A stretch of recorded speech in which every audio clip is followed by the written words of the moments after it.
Romanos 3, do verso 21 ao verso 26. Diz assim o texto da palavra de Deus. Mas agora, sem lei, se manifestou a justiça de Deus, testemunhada pela lei e pelos profetas.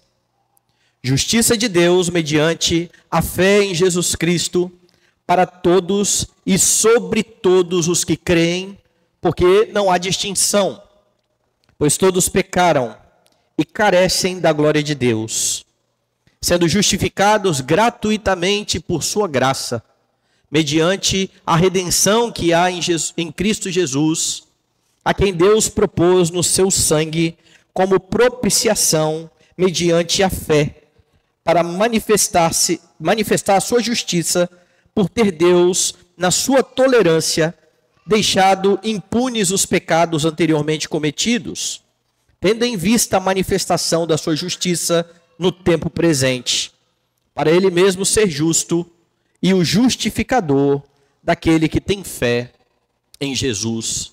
Vamos orar.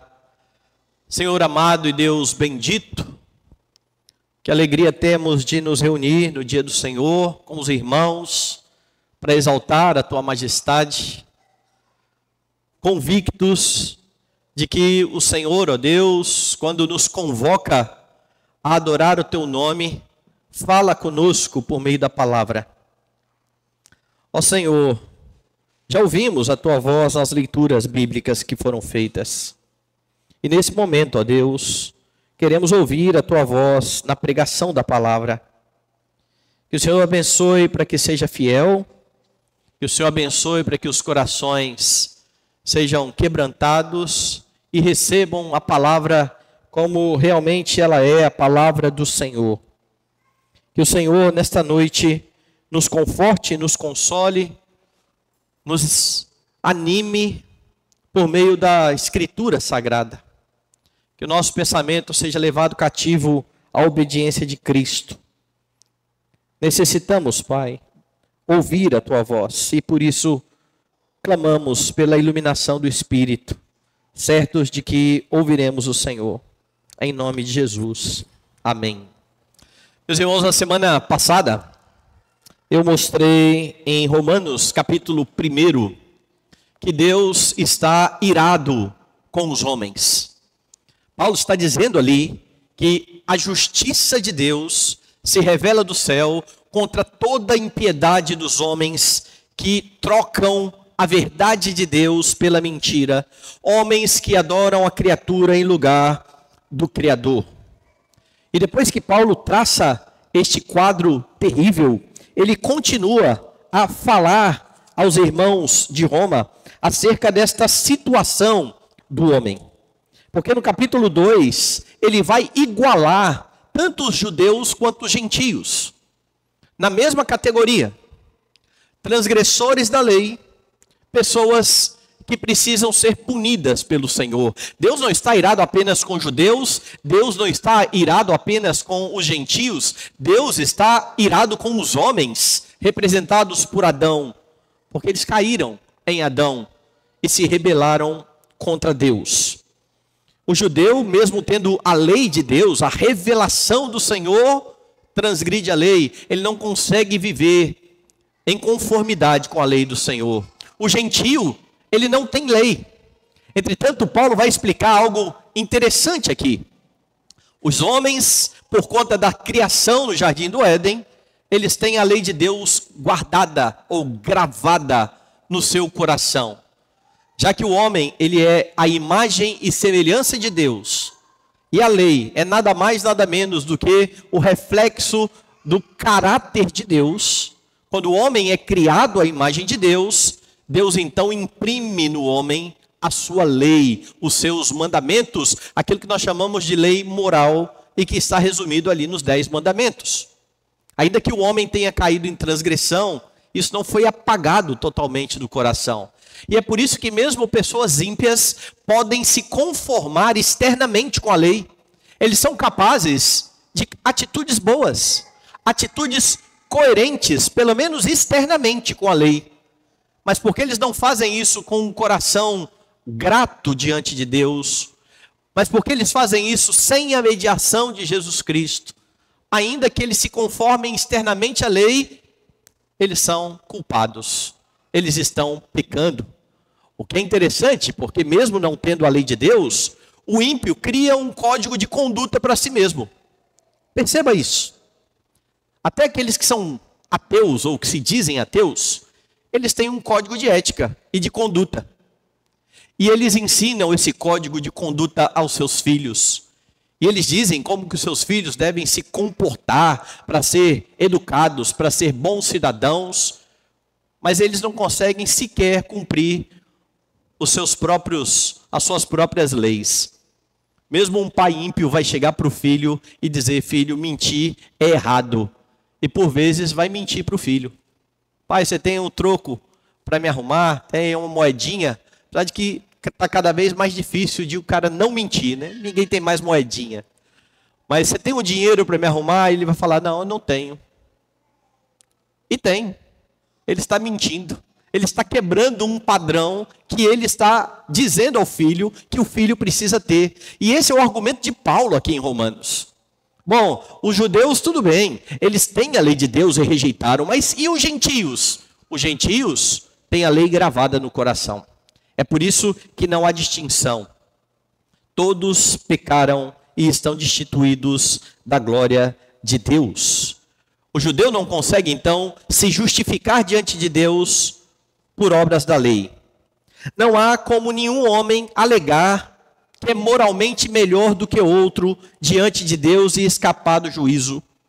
Não há como alguém alegar que pertence a um grupo especial de pessoas e por isso será salvo, que era o pensamento de muitos judeus. Nós somos o povo do pacto, então nós vamos ser salvos. Como alguns fazem na igreja, né? Nós somos presbiterianos de terceira geração. Como se isso garantisse alguma coisa. Não dá para alegar nada diante de Deus. As notícias que Paulo então traz, elas são terríveis. O quadro que Paulo pinta é terrível. Paulo é bastante enfático ao anunciar a condenação tanto de judeus quanto de gentios. Deus não faz acepção de pessoas. E então pode surgir uma pergunta: se é dessa maneira, quem é que pode ser salvo? Como é que pode ocorrer a salvação? O que será dos homens diante de um Deus irado? Homens que não conseguem viver sem pecar. Homens que não conseguem obedecer corretamente a lei do Senhor. Será que não há então uma maneira de escapar do dia da ira? Porque o dia da ira vem. Deus vem derramando juízos temporais, mas haverá um dia em que todos os homens serão julgados por Deus, o que a Bíblia chama de grande e terrível dia do Senhor. O dia da ira do Cordeiro. Há possibilidade de salvação? É isso que Paulo vai responder nos versículos que foram lidos agora. E aqui nesses versículos você consegue perceber como é que ocorre a sua justificação.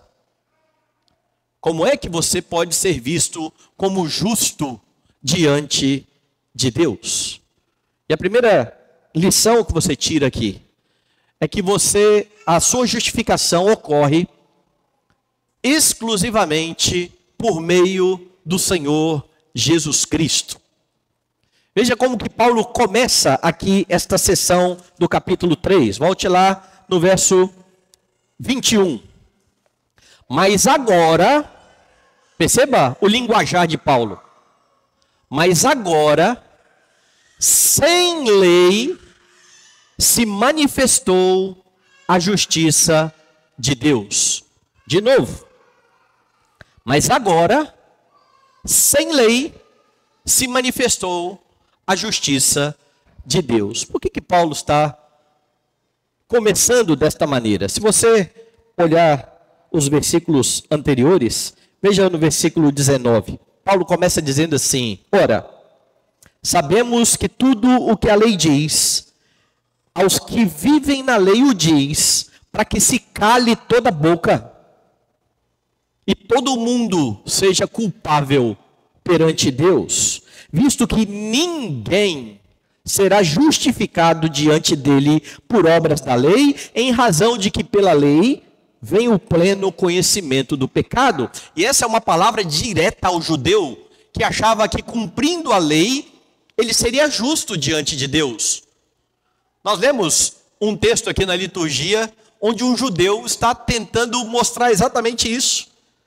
Quando ele ora, o fariseu, ele ora dizendo: obrigado, Senhor, porque eu não sou como os demais homens, roubadores. Ora, roubar é a quebra do mandamento, é a quebra da lei de Deus. Ele faz uma lista daquilo que ele não fazia, obedecendo a lei. E não só isso, ele faz uma lista de coisas que ele efetuava. Eu jejuo, eu dou o dízimo.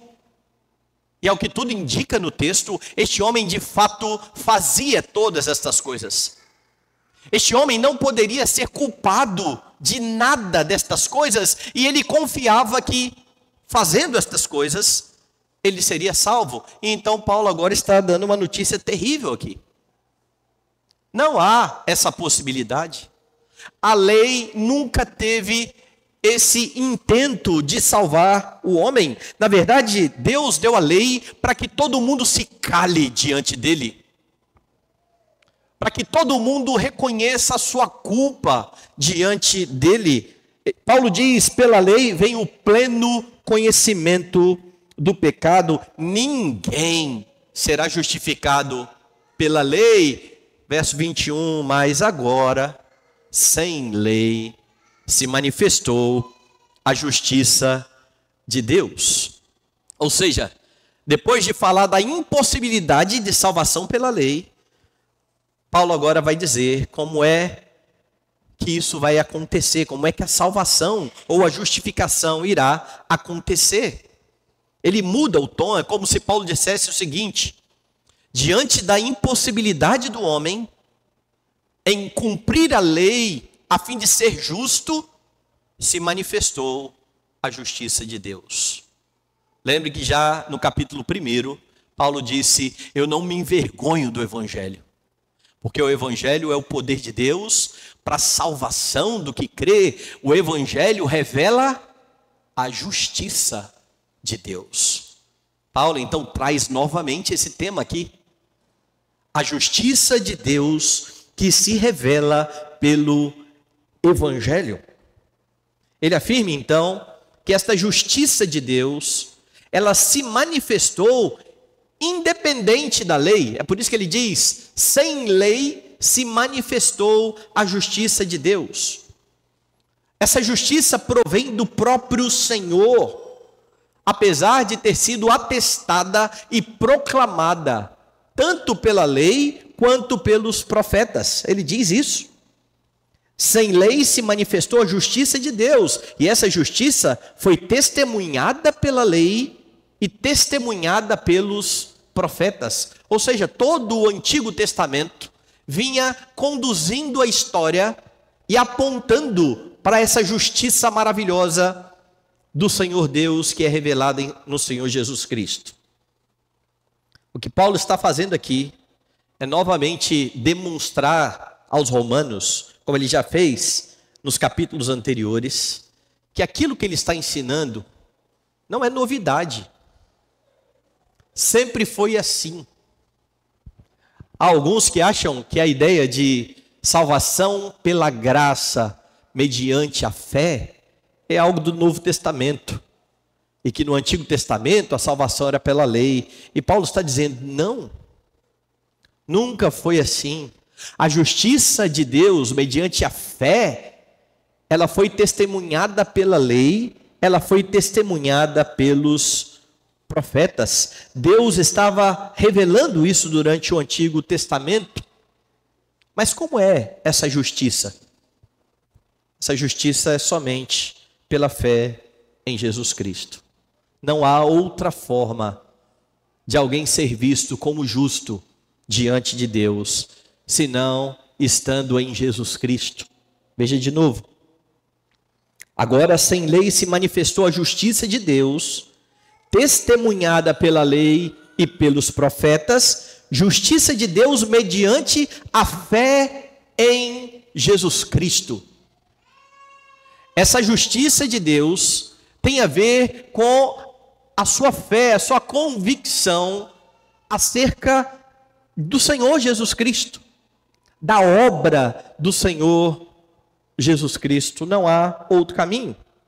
A lei e os profetas sempre apontaram para Cristo. Isso fica muito claro quando você entende que Paulo diz aqui que tudo o que a lei diz, ela diz para que o homem se cale.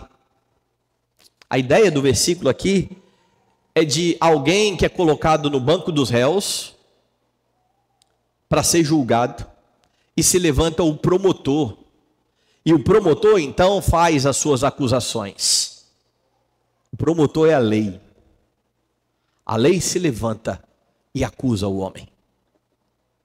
E diante da acusação, o réu não tem outra coisa a fazer senão dizer: eu sou culpado. Ou eu calo a minha boca. E isso faz talvez você lembrar de um texto do Antigo Testamento.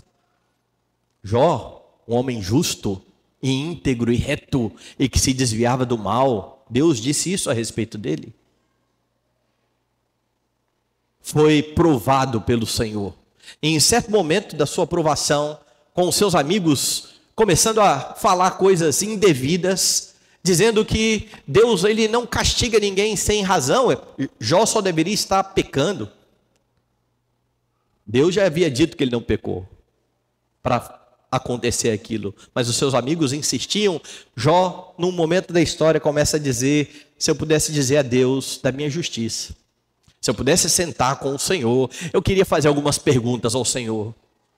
Jó começou a entender que porque ele era justo e vivia de forma justa, ele não merecia passar por tudo aquilo. E então Deus se apresenta para Jó e diz: cinja-se, eu vou fazer algumas perguntas. Uma série de perguntas, 70 perguntas. Ao fim delas, o que Jó fez foi: ponho a mão na minha boca. Ou eu vou calar a minha boca. Eu falei o que eu não sabia. É a mesma figura que está sendo apresentada aqui.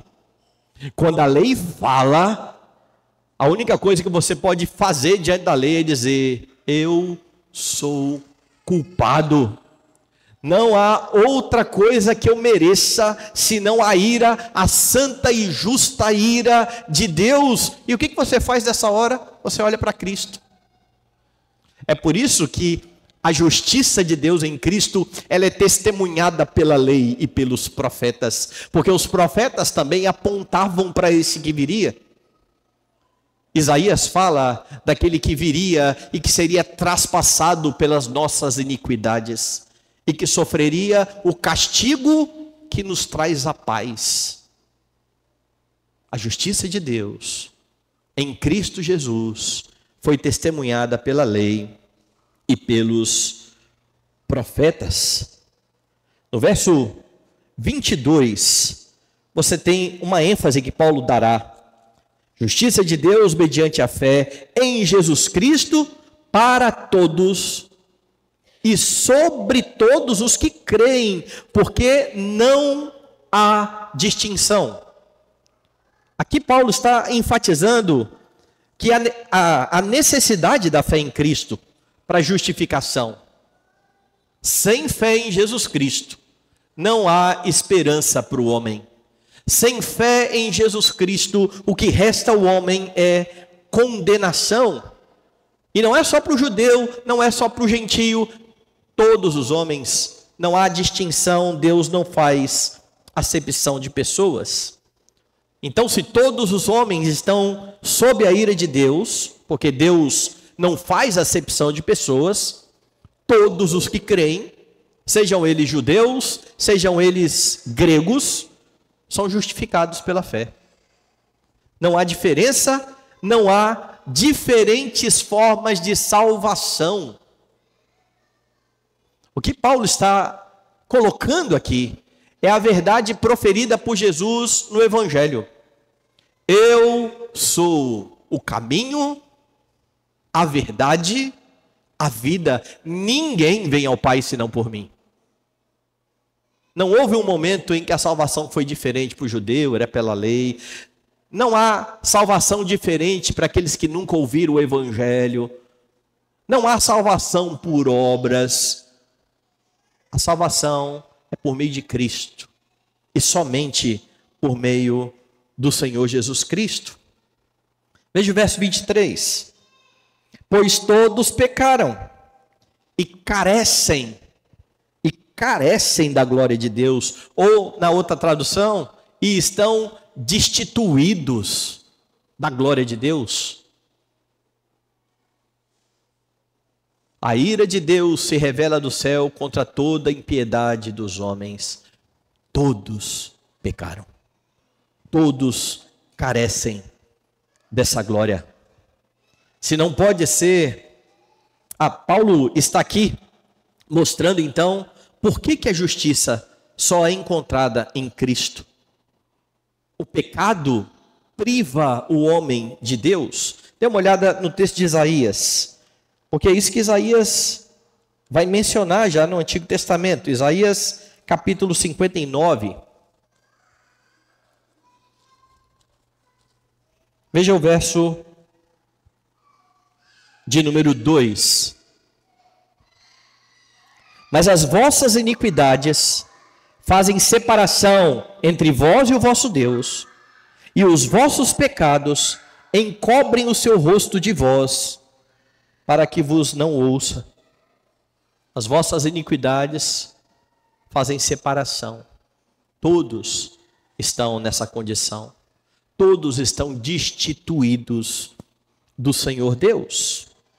Dê uma olhada no verso 24. Se todos pecaram e carecem da glória de Deus, sendo justificados gratuitamente por sua graça, mediante a redenção que há em Jesus Cristo. Bom, se não há como o homem fazer nada, se ele não consegue cumprir a lei, se não existem méritos para serem apresentados diante de Deus, é somente pela graça. É presente. É dom. Não há merecimento. Deus justifica aqueles que Ele quer justificar. E a ideia de justificar aqui é conceder o status de justo, ou é declarar que alguém é justo. Paulo está usando um termo emprestado dos tribunais. Justificar é declarar que esta pessoa agora está sem culpa, porque alguém pagou pelo pecado dela. Você vai ver isso já já. Paulo então passa a demonstrar como foi que Deus fez isso, como foi que Deus justificou o homem. Ele fez isso por meio da redenção que há em Jesus Cristo. Essa é outra palavra importante aqui no texto. Redenção significa literalmente uma libertação efetuada pelo pagamento de um resgate. É isso que é redenção. Talvez você conheça uma palavra que aponta bem para isso. Antigamente, a gente recebia muita propaganda aqui no Espírito Santo de sociedade para algum tipo de clube, certo? Então você comprava um título do clube, e era um título de sócio remido. E a gente usa esse tipo de linguagem, às vezes não para pensar o que seria um sócio remido. Um sócio remido é alguém que já pagou a sua cota, ele não paga mais nada. Não era essa a propaganda? Você compra o título de sócio remido, você não paga mais nada. O título é seu para toda a vida, você vai usufruir e você não tem dívida. Por quê? Porque você é um sócio remido. Remissão tem a ver exatamente com isso. Pagamento de um resgate. Lembre que o que Jesus afirmou na cruz foi isso. Está pago. Está quitado. Não há mais dívida. Tudo que o homem devia foi lançado na conta de Cristo. E isso é importante de se pensar.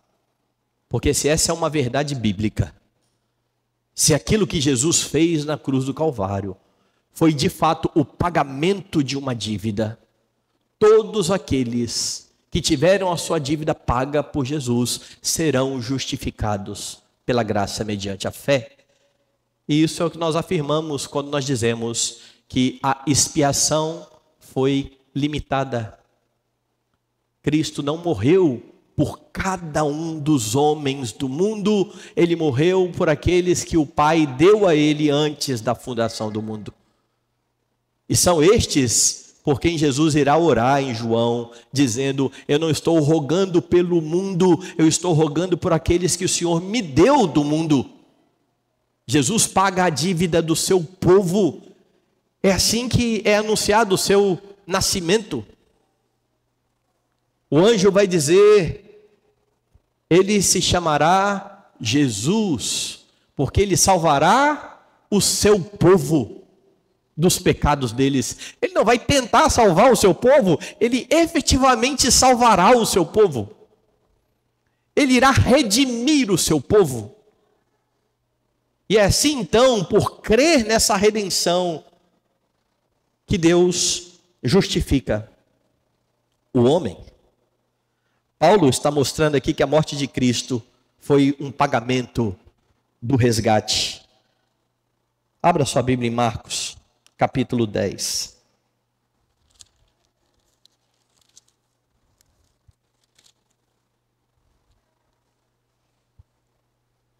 E veja o que o Senhor Jesus está dizendo aqui. Pois o próprio 45.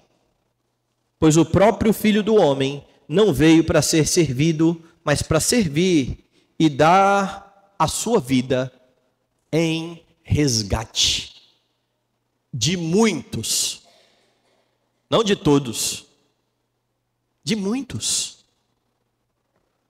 Cristo morreu pelos seus, pagando essa dívida, e por ser um pagamento total e pleno, aqueles que foram alvo dessa ação e que agora creem no Senhor, podem ser declarados justos diante de Deus. Os réus estão no banco, a lei acusa dizendo: vocês têm uma grande dívida, mas há um advogado que pagou essa dívida. Não há mais dívida.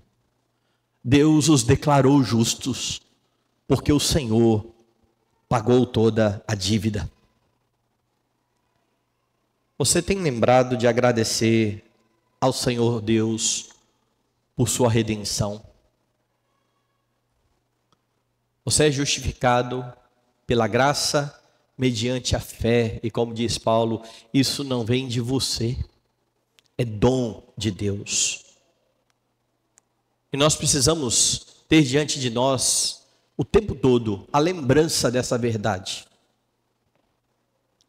Se Deus entregasse você aos seus próprios caminhos, se Deus deixasse você segundo as inclinações do seu próprio coração, você continuaria no mesmo trilho de todos aqueles que estão debaixo da ira de Deus.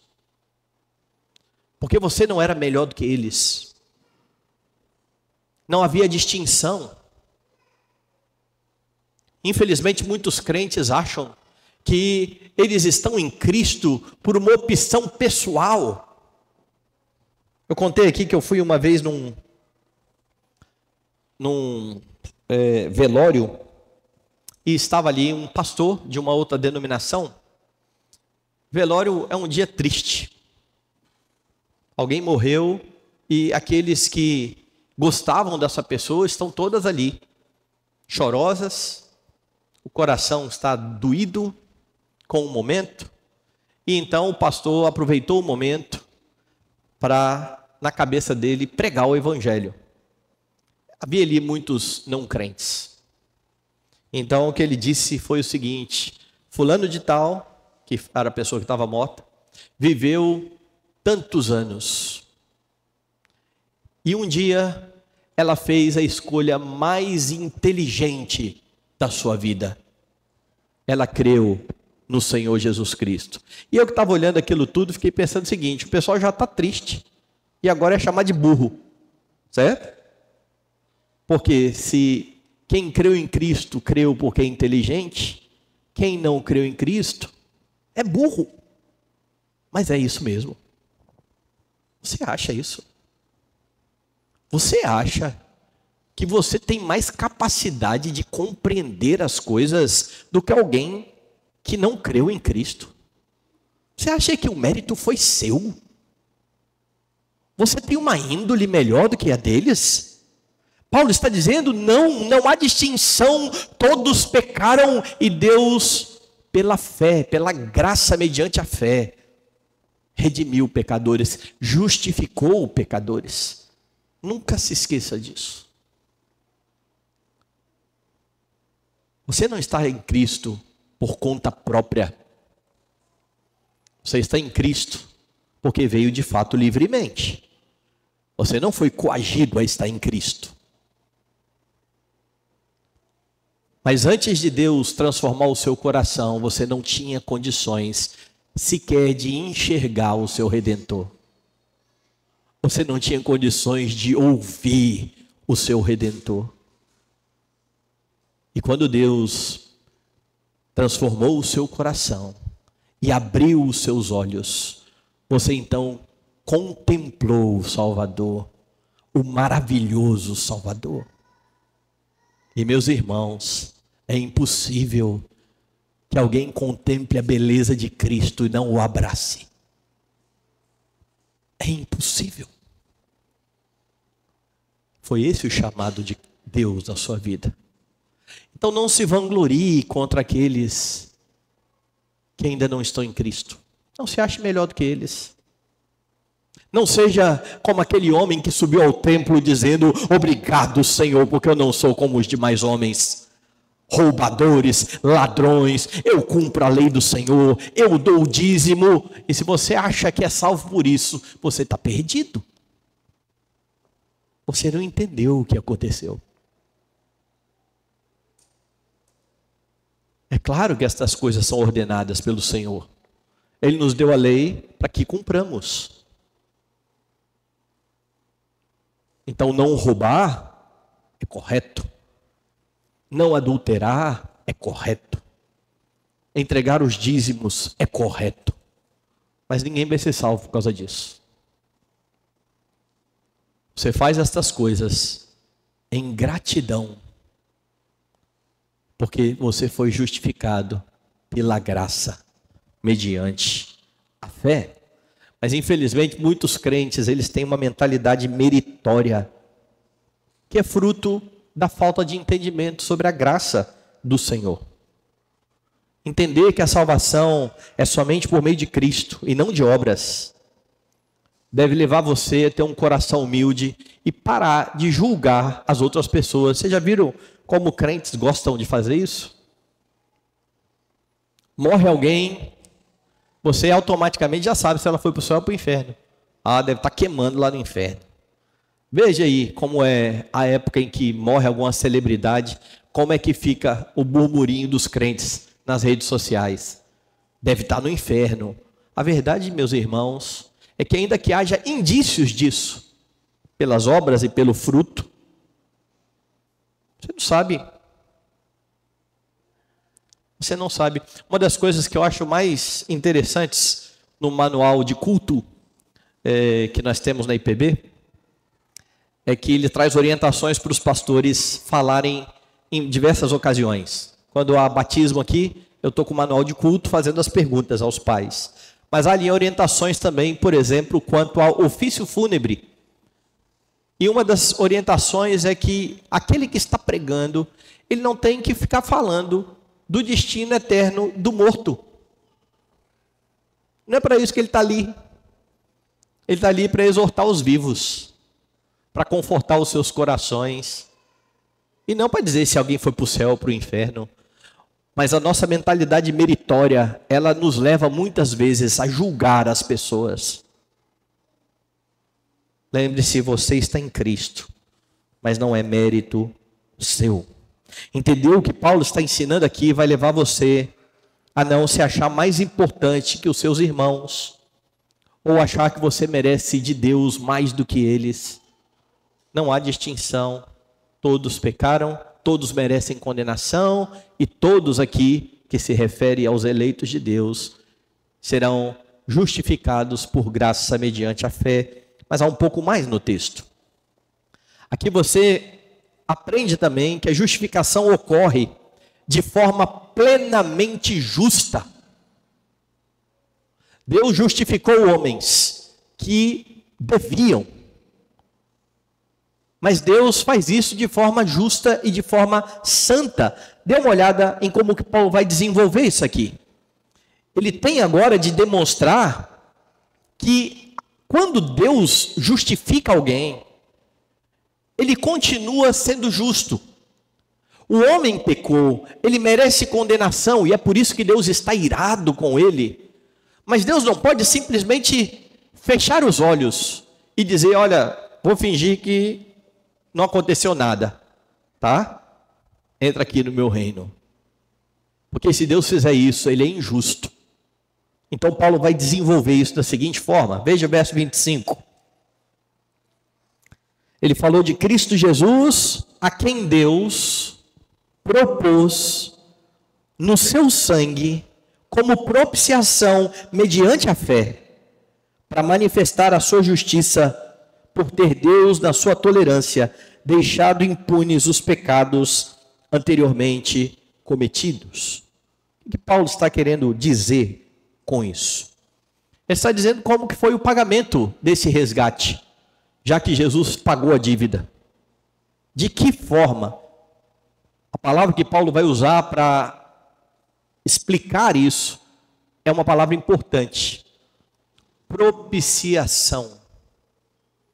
Que por vezes os crentes usam e não sabem o que significa, como várias outras que fazem parte do nosso vocabulário evangeliquez, que nós aprendemos a usar, que até usamos de forma correta muitas vezes, mas se alguém perguntar o que significa propiciação, você vai pensar, será que eu sei? Será que eu não sei?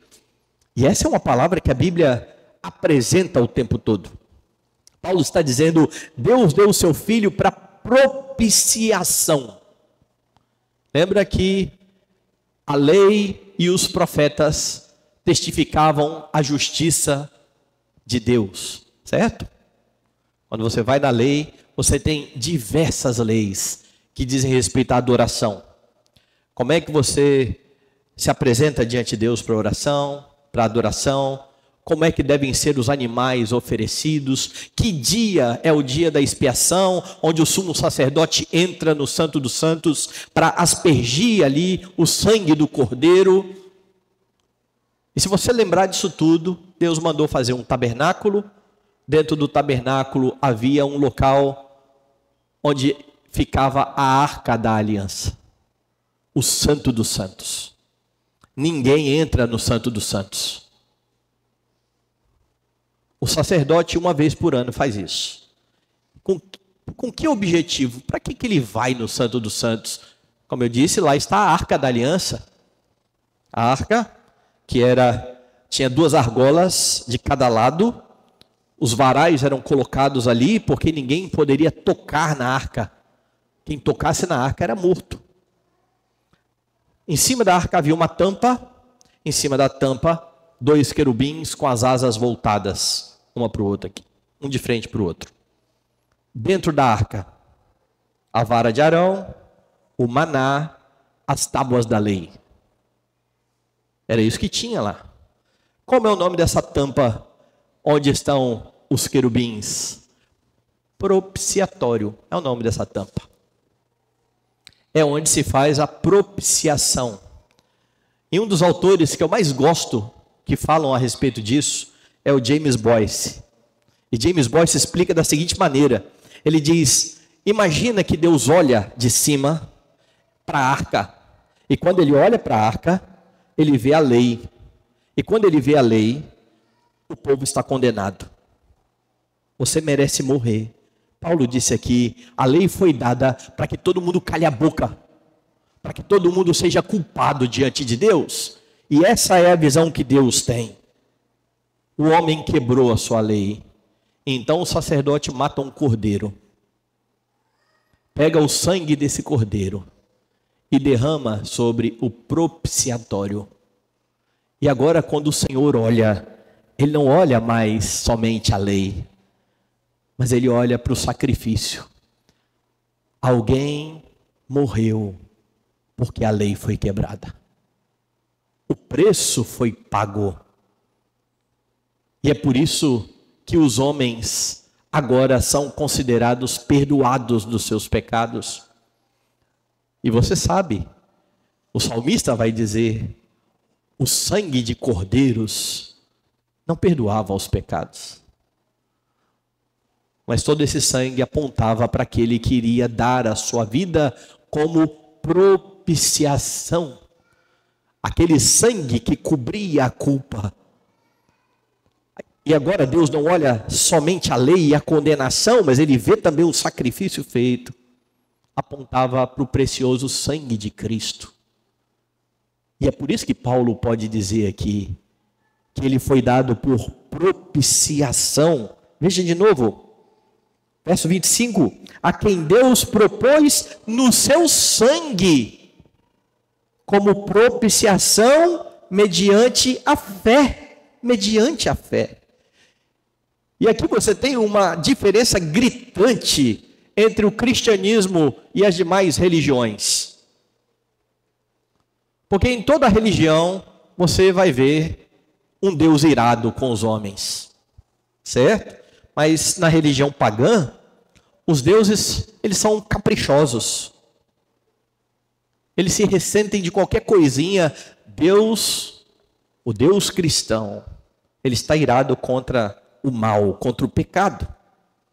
Na religião pagã, os homens são os responsáveis por aplacar a ira de Deus. Os homens são responsáveis em fazer oferendas, a fim de que Deus se agrade deles, a fim de que Deus os beneficie. Na religião cristã, o grande responsável pela salvação é Deus, não são os homens. Lá na religião pagã, como eu disse, eles estão oferecendo muitas coisas, tentando comprar a Deus, mas a religião cristã, Deus dá o sacrifício que ele requer. Como é que nós cantamos essa noite? A Deus demos glória por seu grande amor. O Filho bendito por nós todos deu, e graça concede ao mais vil pecador, abrindo-lhe a porta de entrada nos céus. Deus providenciou o Cordeiro. Até mesmo os do Antigo Testamento, que eram comprados por dinheiro, você vai ver a declaração enfática. Porque tudo vem de ti, e do que é teu te damos. Deus aplaca a sua própria ira. E você precisa crer nisso. Não é você que se esforça para agradar a Deus, porque você não tem capacidade. Cristo já fez tudo aquilo que era necessário para que Deus se agradasse. O que demonstra aqui que não tem nada a ver com as obras humanas, mas com a fé no sacrifício substitutivo efetuado pelo Senhor Jesus Cristo. Eu vou ler de novo 25. A quem Deus propôs no seu sangue como propiciação mediante a fé, para manifestar a sua justiça, por ter Deus, na sua tolerância, deixado impunes os pecados anteriormente cometidos. O que Paulo quer dizer com isso? Paulo está dizendo aqui que esse pagamento manifesta a justiça de Deus. Deus não deixou de lado o pecado. O homem ofendeu a Deus. Sem derramamento de sangue, não há remissão de pecados. Deus não vai simplesmente fechar os olhos. Deus envia o seu Filho para substituir o pecador, e em seu Filho ele pune os pecados humanos. E esse negócio de Deus ter deixado impunes os pecados anteriormente cometidos, o que Paulo está dizendo aqui, se você perceber o versículo, Deus, na sua tolerância, deixados impunes os pecados anteriormente cometidos, veja o 26, tendo em vista a manifestação da sua justiça no tempo presente, ou em outras palavras, os homens iam lá, ofereciam os animais, o sangue daqueles animais era de fato derramado, estes homens eram perdoados, mas não era por causa do sangue dos animais, era por causa do sacrifício de Cristo, que agora estava evidenciado. Ele havia ido à cruz, ele sofreu pelos seus. Por que Deus fez isso? Ou para que Deus fez isso?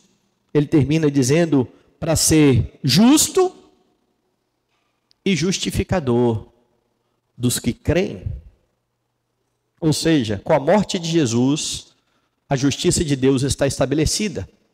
O salário do pecado é a morte, pois um homem morreu. Ele assumiu os pecados do seu povo e recebeu o castigo que nos traz a paz. A justiça foi feita. Justiça que está revelada no Evangelho. O Evangelho revela a justiça de Deus, de fé em fé. E agora você crê nisso. E quando você crê nisso, Deus justifica, atribui a você a justiça de Cristo. Os seus pecados foram lançados sobre Jesus. A justiça de Cristo foi colocada sobre você.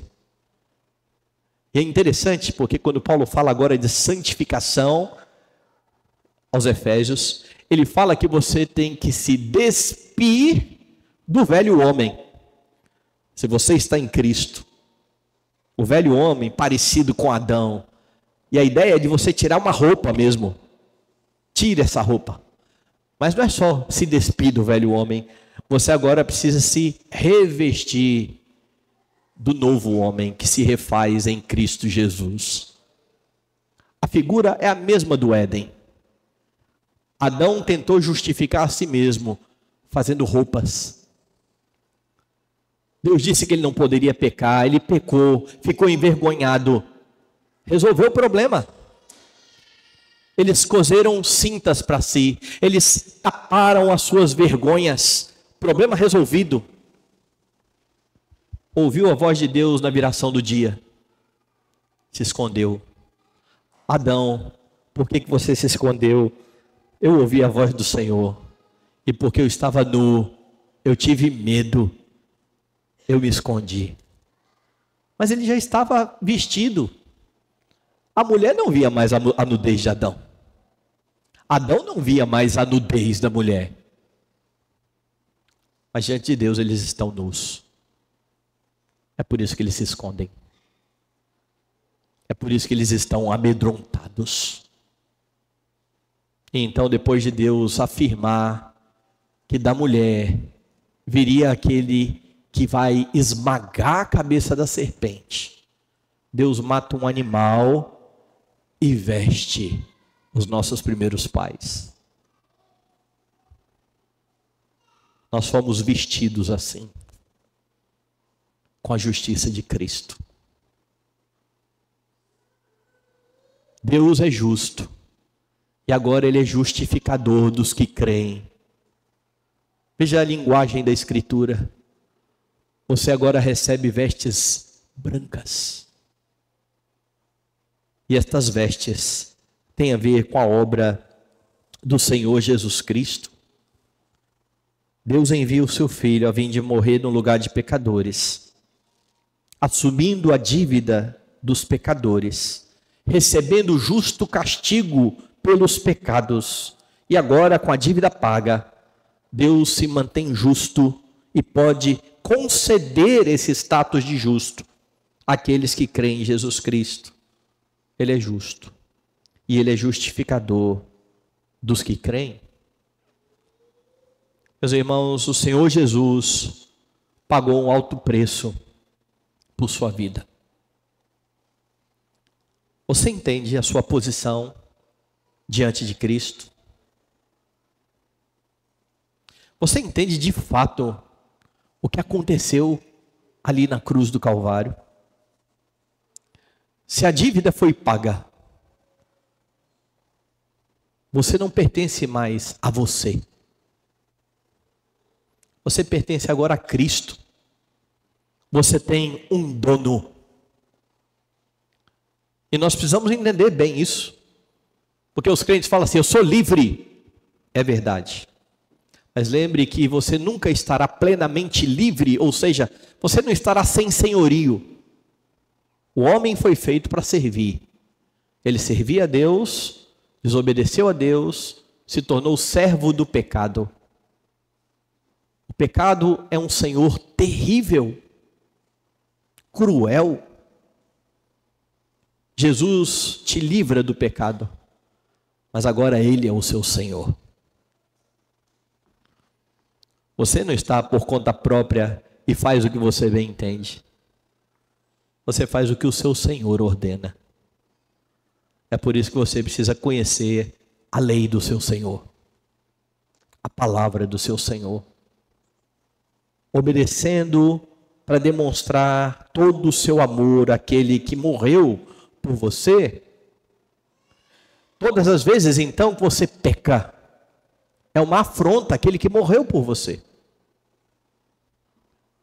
É por isso que você não tem que brincar com o pecado, transigir com o pecado. Como diz Thomas Watson, você não pode brincar com aquilo que matou o seu Senhor. É claro que muitas vezes você irá pecar, mas você precisa se voltar a Cristo e se arrepender de todo o coração. Pecado é coisa séria. É por isso que quando Tiago fala aos crentes, ele retrata o pecado como adultério. Você foi justificado e você foi unido a Cristo para viver em santidade para a glória dele. E quando você prefere o pecado, você está traindo o seu Senhor. Isso é adultério, Tiago diz. Não brinque com o pecado. Veja a advertência de João. Não ameis o mundo, nem as coisas que há no mundo. Porque aqueles que amam o mundo, o amor do Pai não está neles. E seu coração se enamora muitas vezes das coisas dessa vida, deste mundo. Você não procura muitas vezes as questões piedosas, crescer em santidade, estudar a palavra de Deus, estar em comunhão com seus irmãos. O seu coração começa a se agradar das coisas do aqui e agora. Mas há problema nisso, pastor? Não necessariamente. Mas se o seu coração só busca estas coisas, e se o seu prazer só está nestas coisas, algo está errado. O dia que você deveria mais almejar é esse aqui. É o dia que nós nos reunimos para exaltar aquele que nos justificou. Mas tem muitos crentes que vêm para o culto porque é obrigação. Há alguns que reclamam de manhã e de noite. Esse é um horário só. Por que tem que ser de manhã e de noite? Mas anseiam por outras coisas. Estou doido para chegar às férias. Não vejo a hora de ser lançado aquele filme. Olha, esse ano aquela série vai começar. E o coração vibra com essas coisas. Mas eles não querem estar com o povo de Deus, dando graças ao Senhor pela salvação, em torno da mesa do Senhor. Quais são as suas prioridades diante da verdade de que Deus justificou a sua vida? Enxerga você como santo, justo, trazendo você para o seu reino. A evidência de que você foi comprado pelo Senhor Jesus Cristo e declarado justo é a sua luta contra o pecado. Crentes que não lutam contra o pecado, crentes que não crescem em santidade, não estão evidenciando a salvação que lhes foi dada pela graça mediante a fé. Próximo capítulo, Paulo vai dizer que Abraão foi justificado pela graça. Abraão creu em Deus e isso lhe foi imputado para a justiça. Tiago vai citar o mesmo texto e vai dizer, não foi por obras que Abraão foi justificado. Olha como a fé operava junto com as obras. E aparentemente os dois estão se contradizendo. Mas eles não estão. Paulo está falando que pela fé, Abraão foi justificado ao crer na obra de Cristo, ou na obra daquele que viria. E a evidência de que Abraão creu de verdade foram as suas obras. É por isso que Tiago então dá o arremate final e diz, me mostra a sua fé sem as obras, e eu com as minhas obras vou mostrar a minha fé. Se você foi justificado, você precisa andar como alguém que é justo. Foi assim que os nossos irmãos do passado foram vistos. Pessoas que andaram com Deus. Pessoas que eram justas. E não é porque elas eram diferentes. Era por causa de quem elas criam. Daquele que lhes conferia este status. Após a terrível notícia, meus irmãos, de que Deus está irado com os homens, Paulo começa a tratar da graça bendita de Deus. É verdade, houve uma transgressão. É verdade, toda a posteridade de Adão está condenada. O homem não consegue se justificar diante de Deus. O homem não merece outra coisa senão a ira, a terrível e justa ira do Senhor. Mas Deus, Paulo vai dizer no outro texto, sendo rico em misericórdia, e por causa do grande amor com que nos amou, nos deu vida. E é isso que Paulo começa a apresentar aos romanos a partir de então. Para os homens, salvação é impossível. Para Deus, ela se torna uma realidade para todo o que crê no sacrifício vicário de Jesus Cristo. Essa justificação ocorre exclusivamente por Cristo, que pagou o preço do seu pecado, morrendo no seu lugar. Essa justificação ocorre de forma plenamente justa. O próprio Deus satisfaz a sua justiça, derramando a sua ira sobre o seu Filho, para que pecadores sejam considerados justos. Se você crê no Senhor, louve a Deus, porque isso não foi mérito seu. Se você tem certeza de que é salvo e que um dia estará com o Senhor no céu, isso é graça. Não se vanglorie disso. Humildemente, viva para Ele, buscando uma vida santa. Se você está aqui essa noite e ainda não crê no Senhor, entenda que nada que você faça pode justificar você diante de Deus. Diante do tribunal do Senhor, há um promotor implacável. A lei do Senhor que condena a sua vida. Mas há um grande advogado, Cristo Jesus, que João chama de o justo, aquele que atribui a sua própria justiça àqueles que confiam nele. Renda o seu coração a Cristo, viva para a glória dele.